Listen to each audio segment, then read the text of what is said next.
이어서 또 전하고 또 그 말씀이 하나님을 밝히면서 말씀을 시작하도록 하겠습니다. 우리가 살아온 세월을 우리는 과거라고 합니다. 그 좋은 기억과 추억도 있고 나쁜 기억과 슬픈 기억도 있습니다. 그래서 우리는 과거에서 현재를 사는 지혜를 얻기도 하며 미래를 설계하기도 합니다. 어떻게 사는 것이 현명하고 지혜 있는 삶인가 하는 그런 말씀을 한번 보도록 하겠습니다. 전도서입니다. 구약 948쪽에 있습니다. 전도서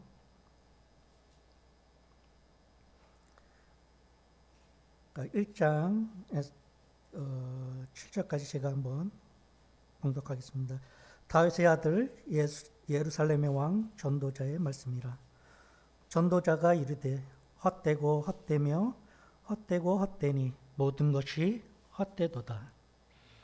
해 아래 수고하는 모든 수고가 사람에게 무엇이 유익한가? 한 세대는 가고 한 세대는 오되 땅은 영원히 있도다. 해는 뜨고 해는 지되 그 떴던 곳으로 빨리 돌아가고 바람은 남으로 불다가 북으로 돌아가며 이리 돌며 저리 돌아 바람은 그 불던 곳으로 돌아가고. 7절입니다. 모든 강물은 다 바다로 흐르되 바다를 채우지 못하며 강물은 어느 곳으로 흐르되 든지 그리로 연하여 흐르느니라.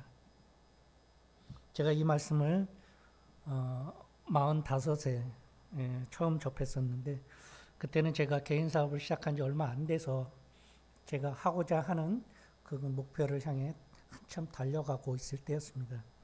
그래서 이 말씀을 처음 접했을 때 저는 이러한 얘기를 나누는 걸, 저는 이런 걸 별로 좋아하지 않거든요. 그때만 해도 세상의 모든 일에 대해서 내가 열심히 하는 거에 따라서 얻을 수 있다는 그러한 생각을 갖고 있던 사람이었습니다. 그런데 이제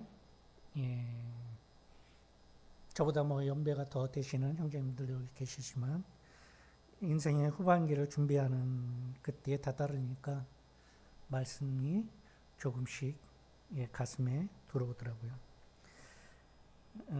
물론 이거 우리 젊은 형제님이나 자매님들한테는 아직 말씀이 어떻게 좀 받아들일지 모르겠지만 또 일찍 철든다는 사람도 있기 때문에 그래서 잠깐 보고 다음 말씀 지나가고자 해서 말씀을 봅니다. 다윗의 아들이라고 처음 얘기했는데 솔로몬 왕이겠죠. 솔로몬 왕이 자신을 전도자라고 말씀하십니다. 솔로몬 왕에 대해서는 저보다 여러분들이 더 잘 알고 계시기 때문에 설명을 하지 않겠지만은 세상에 태어나면서 자라고 보니 그 왕이 된 우리 세상 사람들이 말하면 금수저 집안에 태어난 사람이죠. 모든 권력과 모든 재물과 또한 여인 2,000명까지 데리고 살았던 이 땅에서 누릴 만한 것은 모든 것을 누리고 그렇게 지냈던 분이 인생의 말에 가서 이렇게 그 모든 것이 헛되다고 말씀을 하고 계십니다.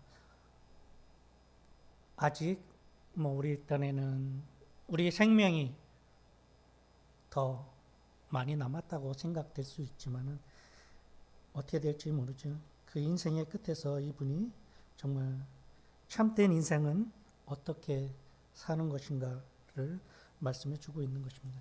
그 내용을 보면 지극히 당연한 것들을 말씀을 지금 하고 계시는데 그 당연한 것에서 우리는 우리에게 가장 귀중한 것에 대해서 감사하며 지내야 되는데 그렇지 못하는 것을 말씀하고 계십니다. 우리한테 우리가 숨 쉴 수 있는 이 공기와 마실 수 있는 물이 없으면 우리는 얼마 살지 못합니다. 그런 것에 우리는 얼마나 감사하고 지낼까요? 아마 깊이 생각하고 그렇게 살지는 않고 있는 것이 우리의 현실이라고 생각합니다.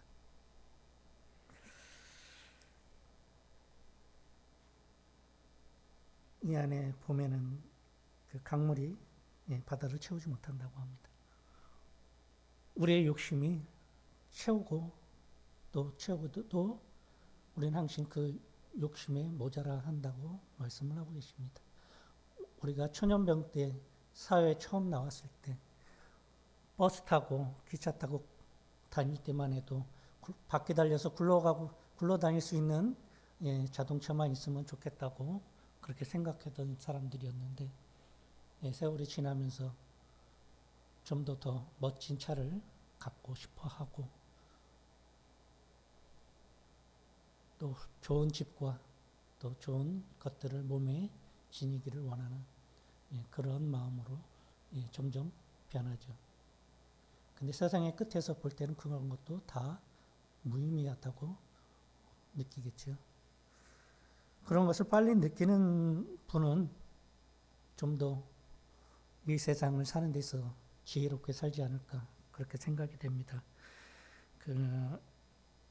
이 전도자분께서는 세상의 것에 너무 집착하지 말고 하나님이 주시는 이 삶의 순간순간을 감사함으로 누리고 늘 영원하신 하나님께 감사드리고 찬양하며 살라는 말씀을 주시고 계십니다. 제가 이 말씀을 그전에도 한번 드렸는데 말씀을 전하면서 좀 더 말씀 안에 들어가니까 이제 비유를 드리자면은 전에는 얕은 개울물을 건널 때 무릎 아래 차는 그런 개울을 건널 때는 너무나 안심하면서 건넜는데 지금은 가슴에 차는 급물살에 휘말려서 언제 죽을까 두려운 마음이 들더라고요. 그런 말씀 앞에 그런 두려움을 느끼니까 좀 더 내가 말씀을 일찍 깊이 있게 깨닫지 못한 것을 후회하게 됩니다. 우리는 후회했을 때 지금 웃기는 말로는 진짜 너무 늦었다 그러는데 먼저 사실 우리 조상분들께서 말씀하신 것처럼 안 늦었고요. 이제부터 시작해도 충분하다고는 생각이 듭니다. 빌립보서 2장 12절 말씀입니다. 그러므로 나의 사랑하는 자들아 너희가 나 있을 때뿐만 아니라 더욱 지금 나 없을 때에도 항상 복종하여 두렵고 떨림으로 너희 구원을 이루라 말씀을 하고 계십니다. 저 예전에도 이 말씀에 관해서 제가 의문을 품고 있었어요. 너희 구원을 이루라. 그 앞에 두렵고 떨림을 한 그 은혜에서 벗어날까 두려워하라는 그런 뜻이 있는데 우리의 구원이 과연 완성이 됐다고 그렇게 생각하시나요? 저는 그때 당시도 의문을 가졌지만 제가 겪어보니까 그렇지 않다라고 생각이 돼요. 우리는 끊임없이 이 말씀 안에서 주시는 말씀을 먹고 구원의 완성을 이루어야 된다는, 이건 저의 생각이에요. 이루어야 된다는 그런 생각이 듭니다. 왜냐하면 중간에 실족해서 교회를 나가시는 분들이 있잖아요. 다시 세상으로 돌아가시는 분들이 있습니다. 그런 분들의 이렇게 바라봤을 때 그분들의 구원의 완성은 이루지 못하고 중간에 실패해서 나가신 분들이라고 생각이 되기 때문에 저는 이렇게 생각을 하고 있습니다. 그래서 주님이 주신 말씀처럼 나는 포도나무여 너희는 가지라. 그런 말씀 떠오를 때 나무에서 충분히 주는 영양분을 가지가 받아 먹어야 열매를 맺지 않겠습니까? 우리는 열매를 맺으라 말씀하신 그 말씀에 순종함으로 말씀에서 오는 그런 충분한 영양분을 흡수해서 열매를 맺어야 된다고 생각을 합니다.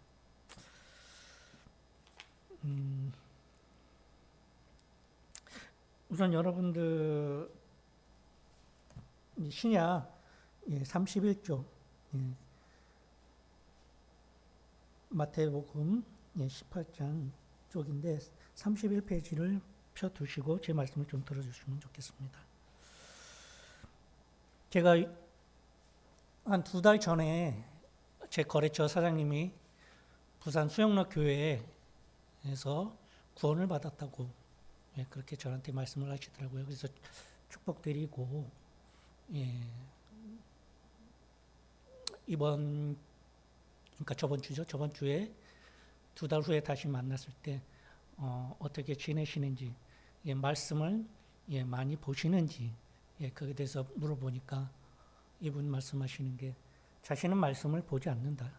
자신이 예배만 드리고 교회에 다닐 뿐이라고 말씀하시더라고요. 그 말씀을 듣는 순간 제가 무슨 말을 더 해야 될지 머리가 하얗더라고요. 그래서 곰곰이 무슨 말을 더 해야 될까? 제가 말씀을 충분히 더 보셔야 뭐 어떻게 된다고 제가 계속 말씀을 드려봐야 그 소용이 없을 것 같아요.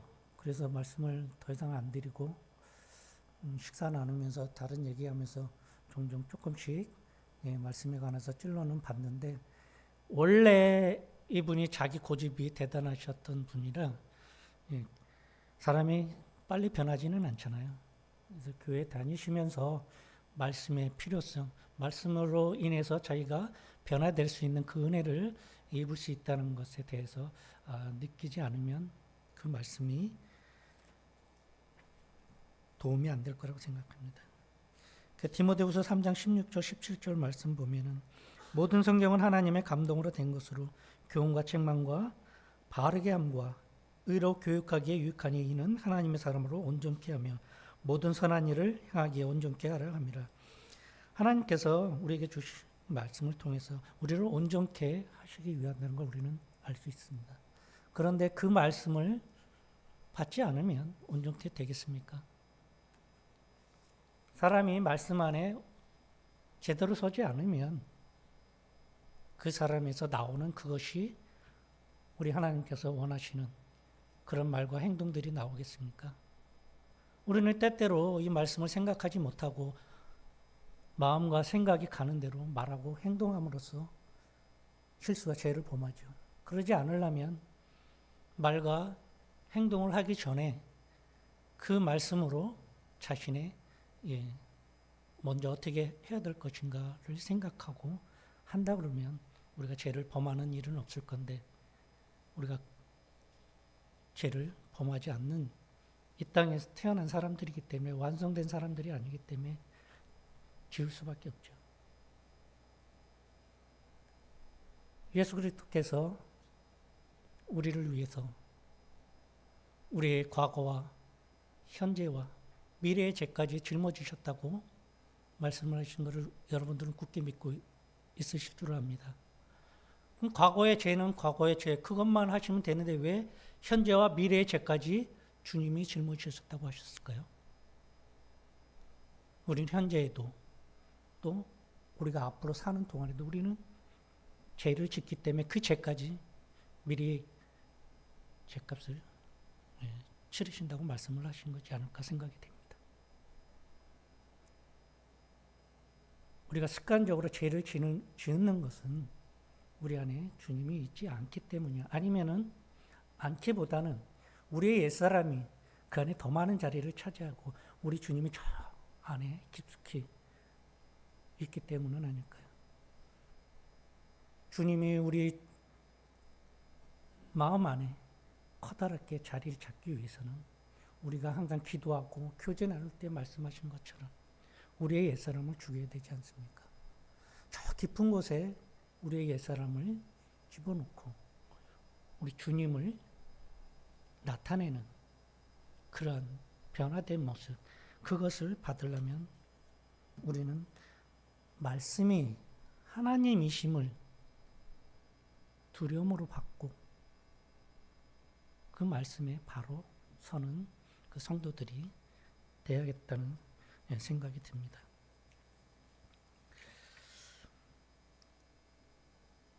누가복음 23장 34절 말씀입니다. 예수께서 이르시되 아버지 저들을 사하여 주옵소서 자기들이 하는 것을 알지 못하나이라고 말씀하셨습니다. 예, 맞습니다. 우리가 하는 그 말과 행동이 죄인지 모르고 하니까 문제가 생기는 거죠. 죄인지를 알았다면, 우리 믿는 성도들이 그것이 죄인지를 안다면 왜 그런 죄를 범할까요? 그것이 범하기 이전에 말씀이 내 앞에 있지 않기 때문에 그런 것입니다. 말씀에 올바로 서기 위해서는 그 말씀을 말씀하신 대로 주야 항상 자신의 앞에 가까이 우리가 이 성경 말씀을 갖고 다니고 지니지 못하더라도 그 말씀이 우리 안에 충분히 넘치도록 있는다 그러면 이 성경책을 갖고 다니지 않아도 어떤 상황에 그에 맞는 말씀을 꺼내서 거기에 맞는 지혜를 얻고 실수를 범하는 그런 말과 행동은 안 할 줄 압니다. 이제 제가 말씀드렸던 마태복음 18장 보면은 이제 작은 소제목이 나오죠. 형제가 범죄하거든. 이건 제가 말씀을 안 드려도 우리가 겪은 일로 해서 이 말씀들을 많이 봤을 줄로 압니다. 이 내용을 생각하시면서 21절 말씀을 눈으로 보시고 제가 이거에 대한 간략한 줄거리를 말씀드리도록 하겠습니다. 그 주인에게 많이 빚진 그 종이 주인의 그 빚을 다 탕감을 해 주었는데 이 종의 길을 가다가 그에게 빚진 사람을 만났습니다. 그에게서 빚을 갚으라 하니 그가 빚을 갚겠다고 말하였지만 이 종은 그를 옥에 가두었습니다. 그것을 본 주인의 다른 종이 가서 주인에게 말을 하고 나니 주인이 다시 이 종을 불러서 이렇게 말을 합니다. 33절입니다. 내가 너를 불쌍히 여김과 같이 너도 내 동료를 불쌍히 여김이 마땅하지 아니하냐고 주인이 노하여 그 빚을 다 갚도록 그를 옥졸들에게 넘기니라. 너희가 각각 마음으로부터 형제를 용서하지 아니하면 나의 하늘 아버지께서도 너희에게 이와 같이 하시리라. 이 종은 왜 자신과 같은 사람을 용서하지 못했을까요?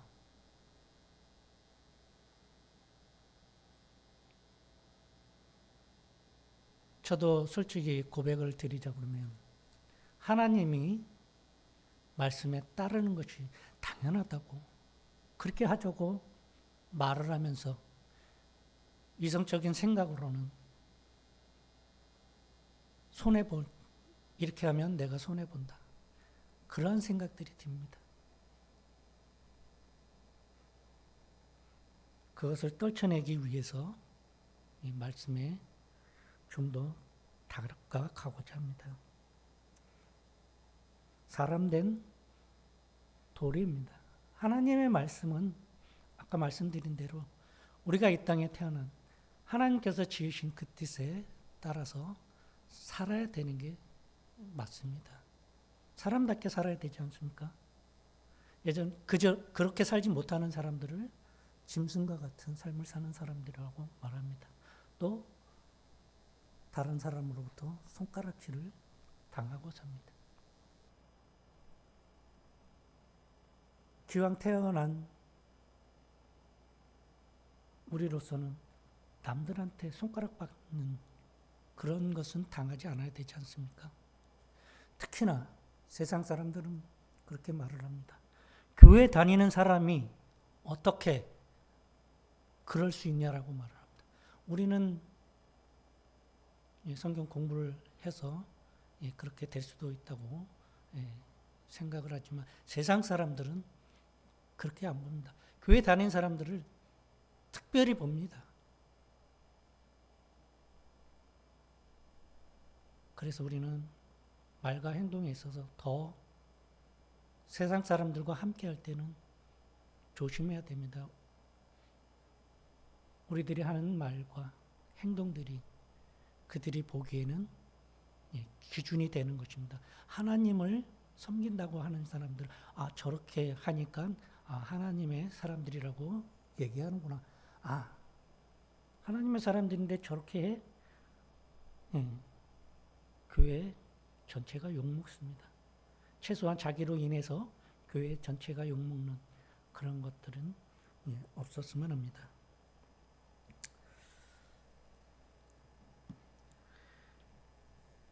세상에 사람들이 말하는 그 죄가 무엇인가 이렇게 찾다 보니까 그 예전의 세상에서 소크라테스는 이렇게 말합니다. 무지한 것이 큰 죄라고 합니다. 알지 못하는 것, 알려고 하지 않는 것, 그것이 그 사람은 큰 죄라고 말했습니다. 불교에서는 탐욕이 큰 죄라 하여서 그 불교에 들어가는 사람들은 모두 산으로 들어갑니다. 유교에서는 불효를 합니다. 부모님께 효도하지 않는 것, 그것을 큰 죄라고 합니다. 지금 우리가 사는 세상에서는 사람을 죽이는 것, 살인죄, 그것을 큰 죄라고 합니다. 그렇다면 성경에서는 어떤 말씀을 하고 계실까요? 하나님 말씀을 모르고 말씀대로 살지 않는 것, 즉 불순종하는 것을 큰 죄라고 말씀하고 계십니다. 하나님께서는 우리에게 명령을 하셨습니다. 두 가지가 있습니다. 네 마음을 다하고 네 목숨을 다하고 뜻을 다하여 하나님을 사랑하라. 이웃을 내 몸같이 사랑하라. 그렇게 말씀을 하십니다. 예수 그리스도께서도 이 땅에 오셔서 새 계명을 주노니 서로 사랑하라고 말씀하십니다. 이 성경 말씀 안에 엑기스가 바로 사랑입니다. 서로 사랑하라고 말씀하십니다. 우리가 그 전에 사랑장에서 사랑이 무엇인가 본 것 같이 다른 무엇보다도 세상에서 제일은 사랑입니다. 그 사랑을 우리는 가정 안에서 아이들에게 충분히 주고 있지만 세상에 그 전에 간증한 것과 같이 다른 사람에게는 별개로 어느 선까지 그러한 사랑을 베풉니다. 좀 더 큰 사랑을 또 같은 사랑을 베풀기 위해서는 자신을 조금 더 훈련해야 되지 않을까 그렇게 생각을 합니다.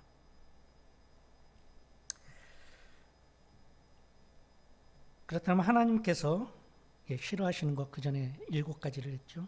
하나님께서 하면 안 된다고 하시는 것에 대해서 말씀을 드리고자 합니다. 첫 번째는 교만, 두 번째는 거짓 위선과 세 번째는 시기와 질투, 네 번째 탐욕, 우상 숭배하는 것, 다섯 번째 원망, 분노, 화냄, 여섯 번째 정욕, 음행, 일곱 번째 나태, 게으름을 말씀하고 계십니다. 첫 번째 교만은 자신의 지위나 능력을 내세워서 남을 낮춰보고 업신여기며 거만하게 하는 태도입니다. 이 교만은 자기가 남들에 비해서 그 많은 것을 갖고 또 특별한 재능을 가졌을 때 이때 들어오는데 하늘에서는 타락한 천사 루시퍼가 있고 이 땅 위에서는 바벨론 왕이 있습니다. 이사야 14장 13절 14절 말씀이 이렇게 나옵니다. 이들이 네가 내 마음에 이르기를 내가 하늘에 올라 하나님의 뭇별 위에 내 자리를 높이리라.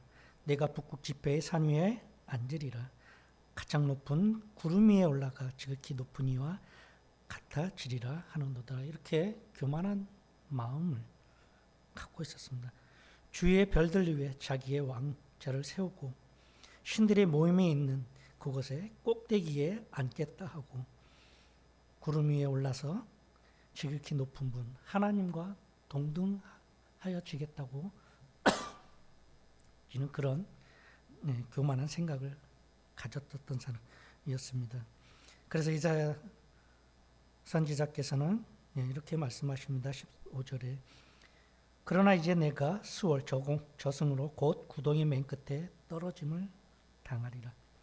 교만한 자는 하나님을 낮게 보고 자신을 높게 봅니다.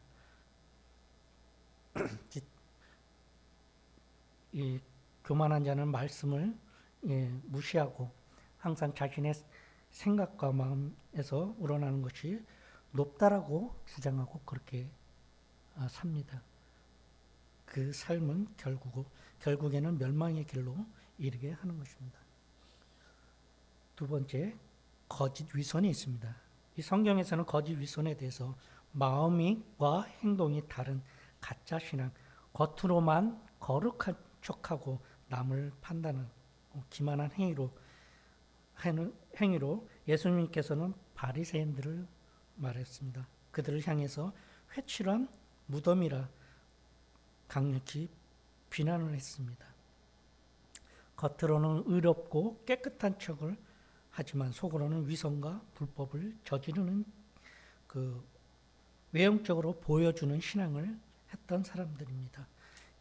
말씀대로 그들은 행하지 아니하고 그들이 정한 대로 행함으로 이런 거짓 위선을 범한 것입니다. 믿는다고 말하지만 그 믿음과 정반대로 행동하고 남에게는 엄격한 잣대를 들이대고 자신에게는 관대한 모습을 보이는 자들입니다. 자신에게는 들보 큰 결함이 있으면서 남의 티 작은 결함을 지적하고 업신여기는 행위를 합니다. 우리도 현실에서 그렇게 하는 게 사실이지 않습니까? 저도 운전 중이나 다른 어디서 어떤 일이 생긴다 그러면은 죄송합니다 하고 말하는데 상대방 뭐라고 합니까? 험한 말을 뱉죠. 그럴 때 저도 또 마음에 불쾌한 감정들이 들죠. 입 밖으로 내보내진 않지만 속으로 욕하는 그런 경우가 있습니다. 우리가 세상 살면서 범하는 것, 그런 것들이 종종 우리 주위에 있죠. 어떤 글, 특히나 뉴스에도 나오지만 SNS나 우리가 갖고 있는 휴대폰에 많은 글들이 댓글들 같은 것도 올라오지 않습니까?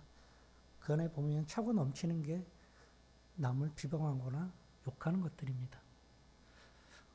그런 것을 해서 자신이 잘 된다고 하면 생각하고 하는 것 같습니다.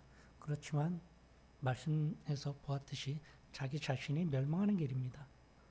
우리는 그런 자들과 똑같은 자가 되지 아니하고 말씀으로 온전케 되는 사람들이 되었으면 합니다. 마태복음 15장 8절 9절의 말씀입니다. 이 백성이 입술로는 나를 공경하되 마음은 내게서 멀도다. 사람의 계명으로 교훈을 삼아 가르치니 나를 헛되이 경배하는도다. 사람들이 자신이 만들어 놓은 그런 규율과 전통법을 지키면서 그걸 사랑하고 그걸 지켰다가 자랑하지만 말씀에는 온전히 따르지 않는 그런 사람들이 하는 행동입니다. 특히나 형제를 비판하지 말라는 말씀이 있습니다. 왜 그렇게 말씀하셨을까요? 형제를 사랑하지 않으면서 어떻게 하나님을 사랑한다고 말할 수 있겠습니까? 하나님 앞에 올바른 자, 그런 사람은 항상 하나님 말씀이 있기 때문에 그러한 하지 말라는 것은 하지 않겠죠. 요한일서 2장 9절 말씀입니다. 빛 가운데 있다 하면서 그 형제를 미워하는 자는 지금까지 어둠에 있는 자라고 말씀하십니다. 빛, 하나님, 어둠, 죄를 말하는데 하나님의 사람이라 그러면서 어둠에 있으면 안 되지 않습니까? 성경에서 거짓 위선은 구원을 방해하고 하나님을 진노케 하는 가짜 신앙이며 겉모습이 아닌 진실한 마음과 사랑 그리고 자기 자신을 돌아보는 성찰을 통해 극복해야 할 심각한 죄라고 이렇게 말씀을 하고 계십니다. 다음은 세 번째 시기와 질투입니다. 이제 사전적 용어를 보니까 시기는 내가 갖지 못한 것, 남이 가졌을 때 느끼는 결핍과 욕망이라고 정의되어 있고, 질투는 내가 가진 소중한 관계나 가진 것을 잃을까 느끼는 두려움과 경쟁입니다. 서로 정반대되는 개념입니다. 그래서 이 시기와 질투가 한데 모이면은 파괴적이고 분열을 일으키는 제약을 일으킨다고 합니다.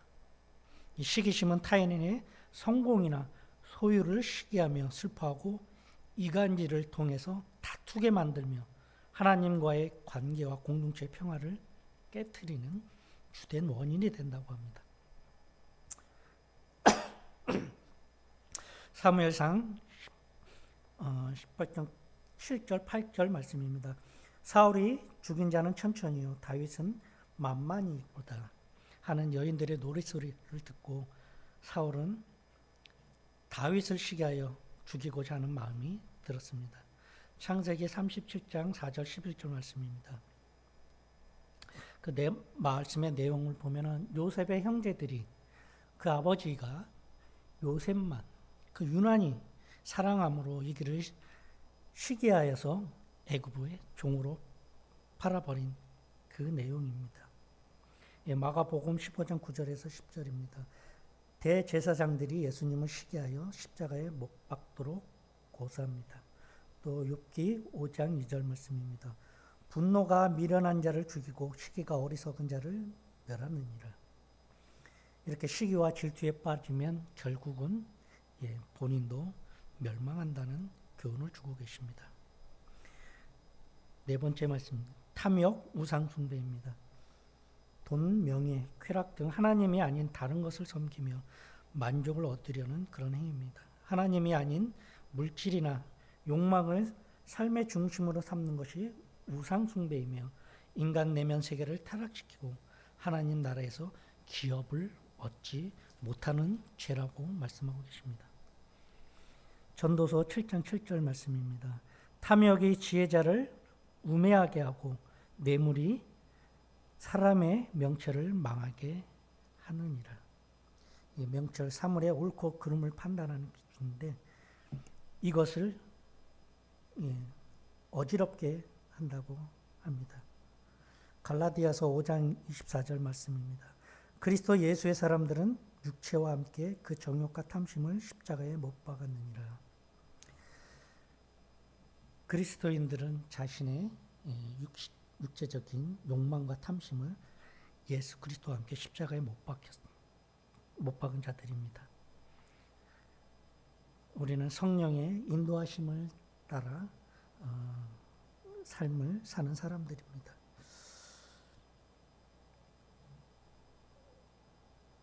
이 정욕과 탐욕에 대해서는 우리가 젊었을 때 그 단계가 있는 것 같아요. 젊었을 때 유난히 자신의 몸을 그 마음 가는 대로 마음대로 굴리는 그러한 행위를 많이 하지 않았나 생각이 됩니다. 또 탐욕, 어떠한 것에서 얻고자 하는 그 탐심에 대해서는 보면은 요거는 나이와 상관없이 계속될 수 있는 것입니다. 그래서 아까 전도서 말씀을 잠깐 본 것과 같이 우리가 세상을 살면서 버려야 할 것, 또 그런 것들에 대해서 우리가 인생을 설계를 할 때, 우리가 남은 인생을 설계할 때 버려야 될 것이 아닌가 생각이 됩니다. 오로지 말씀에 붙어 있음으로 될 것이라 생각이 듭니다. 다섯 번째는 원망, 분노, 화냄입니다. 우리가 자주 하는 그러한 것들입니다. 원망은 실망, 혐오, 분노가 섞인 복합적 감정으로 종종 억울함이나 부당함에서 비롯됩니다. 분노는 부당한 대우, 무시, 모욕 등을 경험했을 때 주로 발생하며 타인의 행동이나 외부 상황에 의해 유발될 수 있습니다. 이것에 대해서는 우리가 여태까지 살아오면서 당했던 또 우리가 반대로 했던 행동들입니다. 저 자신은 다른 사람한테 오해를 받거나 어떤 지적을 받았을 때 나에 대한 평가가 좋지 않았을 때 저는 거의 밤을 샙니다. 늦은 시간에 그 연락을 받았다면 그 다음 날을 기다려서 찾아가고 일찍 이 말을 접했다 그러면 저는 제 자신에 대한 생각이 끝나는 대로 당장 찾아가서 같이 대화를 합니다. 어찌하여서 나에게 그렇게 판단하고 말을 하였는지 제가 듣기를 청합니다. 그러면 또 그 사람이 나에 대한 어떠한 잘못된 면을 봤다고 하면은 그것을 저한테 얘기해 주겠죠. 그러면 저는 그것에 대해서 수긍을 하고 죄송하다 말씀드리고 집으로 돌아가지만 그렇지 않고 그냥 밉다. 세상의 사람들 그런 사람들 있지 않습니까? 그냥 보기만 해도 싫다, 밉다라고 하는 그런 사람들이 있습니다. 그런 사람에 대해서 제가 뭐 어떻게 하겠습니까? 저도 그렇게 그 사람을 인정을 하고 그 사람과는 가까이 하지 못하겠다 하고 결론을 내리고 그 사람과 인연을 맺지 않습니다. 멀리합니다. 이 세상이 좁기 때문에 제 경험상 마주친 정말 어떻게 제가 저 위에서 이렇게 밑에까지 내려왔는데 어느 날 여 밑에서 그 사람을 만났습니다. 그때 생각하죠. 어떻게 이런 우연이 있을까? 곰곰이 생각해 봅니다. 그 사람과는 악수를 나누고 인사를 합니다. 그래서 잘 지내냐 안부 묻죠. 우리가 형식적으로 하는 그런 대로 하죠. 그리고 과거에 대한 그런 일은 입 밖에 꺼내지 않죠. 서로가 묻어둘 그런 상황이라고 합니다. 그렇지만 절대로 제 머릿속에서 잊혀지질 않습니다. 왜냐하면 저는 그렇게 살기를 원하지 않기 때문이기 때문에. 그러니까 누구한테 우리의 삶은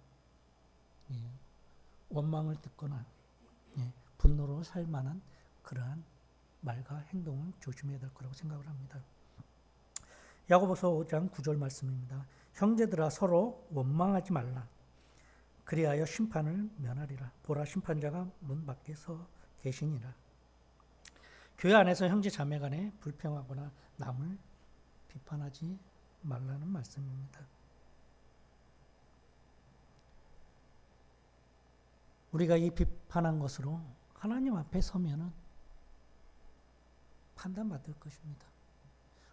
하나님의 생명 기록부에 우리의 모든 말과 한 행동들이 다 기록되어 있는 것으로 하나님은 우리가 그분 앞에 섰을 때 우리를 재판하실 것입니다. 잠언 19장 11절 말씀입니다. 노하기를 더디하는 것이 사람의 슬기요 허물을 용서하는 것이 자기의 영광이라. 화를 내지 않는 것을 넘어서 상대의 실수를 너그럽게 감싸주고 상대의 죄에 대해서 궁리를 여기고 포용력과 간대함을 베푸는 것이 진정한 지혜라고 말씀을 하십니다. 또 그것이 나에게도 영광이 되고 하나님께 영광이 될 거라고 말씀하십니다. 에베소서 4장 26절 27절 말씀입니다. 분을 내어도 죄를 짓지 말며 해가 지도록 분을 품지 말고 마귀로 틈을 타지 못하게 하라. 분노는 하나님이 주신 우리들의 감정이지만 그것이 복수심이나 악한 마음으로 변질되면 죄가 된다고 합니다. 분노를 또한 오래 품지 말고 빨리 관계를 회복하고 용서하라고 합니다. 분을 품고 있으면 마귀가 역사할 틈을 주게 되고 갈등이 더 커지고 악한 감정으로 이어질 수 있습니다. 주기도문에 이런 말씀 나옵니다. 우리가 우리에게 죄 지은 자를 사하여 준 것 같이 서로 용서하고 화해하는 것, 그것이 친밀한 관계를 유지하는 방법이라고 말씀하고 계십니다. 좀 전에 제가 제 말씀을 드린 것과 같이 저희도 형제간에 싸움이 있으면 서로 화해하기를 원합니다. 받아들이는 형제가 있는가 하면 그렇지 않는 형제가 있습니다. 제가 능력이 돼서 충분히 말씀으로 깨우치게 하고 바르게 하면 좋겠지만 저의 능력이 되지 않으므로 기다리고 기도하는 수밖에 없는 게 지금 현실이라고 말씀드립니다. 여섯 번째, 정욕과 음행입니다. 정욕은 성적인 욕망 자체라고 말합니다. 사람의 마음속에 있는 성적인 욕망, 성욕, 색욕, 욕정 등을 포괄하는 감정적인 욕구를 말하고, 음행은 성경에서의 음행을 말씀드리겠습니다. 결혼 관계 밖에서 행해지는 모든 부정한 성적 행위라고 말합니다. 결혼 관계 밖에서란 말, 요거를 제가 그 전에 음행에 대해서는 알지 못했는데 다른 형제분과 나누는 그 교제 가운데서 그때 깨닫게 되었습니다. 정욕은 욕구이고 음행은 그 욕구가 잘못된 방향으로 표출된 행위입니다. 로마서 1장 27절 말씀에 보면 그와 같이 남자도 순리대로 여자 쓰기를 버리고 서로 향하여 음욕이 불릴 듯하며 남자와 더불어 부끄러운 일을 행하여 그들이 그리 때문에 상당한 보응을 그들 자신이 받았느라 죄의 결과를 받았다고 합니다. 남자는 하나님이 만드시기 여자와 사랑하게 만드셨습니다. 그것이 창조하신 자연적인 질서 안에 있는 것입니다. 여자는 남자를 사랑하게 만들었습니다. 하나님께서. 그런데 그런 자연적 창조적 순리를 따르지 않고 그 마음이 원하는 대로 음행을 저지르면 그 결과에 따라서 죄의 벌을 상황하는 벌을 받는다고 말씀하십니다. 그래서 고린도전서 7장 2절의 말씀은 음행을 피하기 위하여 남자마다 자기 아내를 두고 여자마다 자기 남편을 두라 말씀합니다. 신약에서도 바울 형제님은 형제에게 말씀하십니다. 혼자 지낼만 하면 혼자 지내는데 그것을 이기지 못하고 범죄할 것 같으면 결혼하라 말씀을 하십니다. 우리가 범행을 저지르지 않기 위해서 미리 지혜를 내서 그렇게 할 것 같으면 이렇게 하라고 우리에게 지혜를 주시는 말씀입니다. 요한일서 2장 16절 말씀입니다. 이는 세상에 있는 모든 것이 육신의 정욕과 안목의 정욕과 이생의 자랑이니 다 아버지께로 온 것이 아니요 세상으로부터 온 것이라 이렇게 말씀하고 계십니다. 세상의 정욕과 자랑은 하나님과 정반대되는 것이며 그리스도인은 이러한 세상을 사랑하기보다 하나님을 사랑하고 그분의 뜻을 따라 살아야 한다고 말씀하고 계십니다. 마지막으로 나태 게으름을 말씀하고 계십니다. 하나님이 주신 사명과 시간, 재능을 낭비하고 자신의 안락함을 추구하며 결국 궁핍과 파멸에 이르게 하는 죄악이라고 말씀하고 계십니다. 하나님을 기쁘게 못하고 자신의 편안함을 더 섬기는 죄입니다. 잠언 6장 6절에는 이렇게 말씀하십니다. 게으른 자여 계매에게로 가서 그 하는 것을 보고 지혜를 얻으라고 말씀하십니다. 19장 24절에서는 게으른 자는 그 손을 그릇에 넣어도 입으로 올리기를 괴로워하느니라. 자신의 먹을 것조차 챙기는 것, 그것을 귀찮아하는 태도입니다. 마태복음 25장 26절 말씀입니다. 악하고 게으른 종아, 나는 심지 않는 데서 거두고 해치지 않는 데서 모으는 줄로 내가 알았느냐. 하나님이 주신 재능이나 기회를 두려워하거나 게으름으로 인해 사용하지 않고 낭비하는 자를 책망하는 말씀입니다. 하나님이 주신 것을 믿음으로 활용하여 선한 열매를 맺도록 우리는 해야 된다는 그런 교훈의 말씀을 주고 계십니다.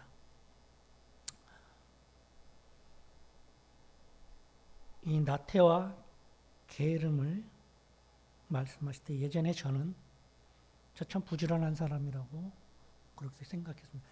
그 세상에 사는 동안에는 제가 하루에 진짜 2시간밖에 안 자면서 세상의 것을 취하고자 하는 그런 잘못된 부지런함을 갖고 있었던 사람입니다.